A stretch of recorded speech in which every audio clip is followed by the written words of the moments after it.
Lincoln pennies. Alin dito ay may value? Siyempre, i-research nyo yung mga coins na key dates o kaya yung mataas yung catalog value. Tapos pero meron ako papakitang shortcut sa inyo. Kailangan nyo lang ng magnet. Ganyan-ganyan nyo yan. Tingnan nyo kung may didikit. Oh, may dumikit. Yung dumikit na to ay 1943 steel cent.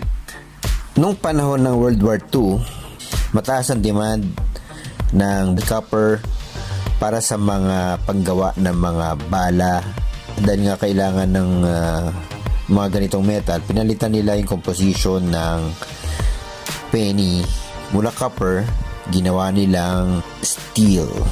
Ang mahal na nito, yung tipong maabot ng milyon, ay yung copper na 1943. Kung makakita kayo ng copper na 1943, jackpot kayo.